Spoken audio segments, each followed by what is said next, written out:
I wrote this out. In other words, the time of the wheat harvest is in the summer, not the spring, because Pentecost would still be in the spring most times. The exact 50th day. This proves that the wheat harvest is speaking of the summer wheat harvest. In other words, you have 3 harvests each year. In the spring, you have the barley. In the summer, you have the wheat harvest. And in the fall, you have the fruit harvest, which is autumn, okay? So there will be a fulfillment of the feast days of autumn, but the feast concerning the church is a wheat harvest. Amen. Okay. This is a Bible study, right? Yeah. Okay.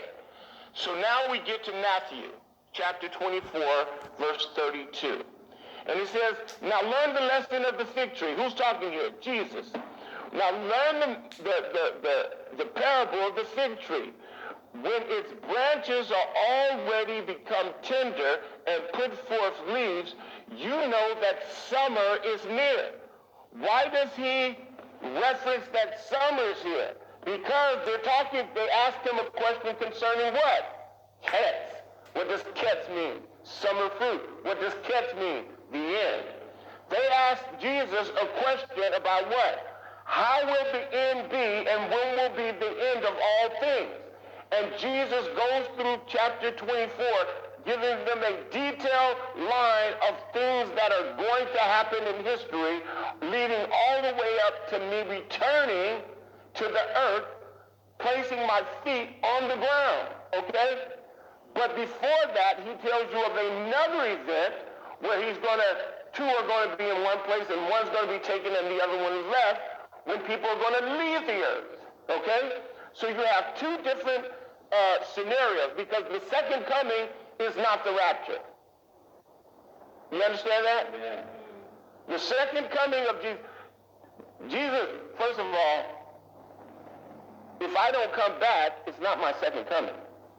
And Jesus, at the rapture, does not plan on stepping a foot here. You understand? Amen.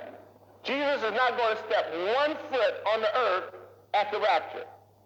He's coming down to a cloud, and he's going to call you up to meet him in the air, and then he's going to take you back up to the Father's house. Yeah. So what people know as the second coming has absolutely nothing to do with Jesus coming, because he's like, I'm not coming back at the rapture. Right.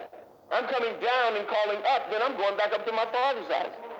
When I come back, my foot will touch the Mount of Olives, and it will split in half, and I will destroy a lot of the enemies of Israel. Oh yeah, I've written about that. That'll be the second coming, but there's an event that's happening before that calls people up. Okay? Amen. Let's continue.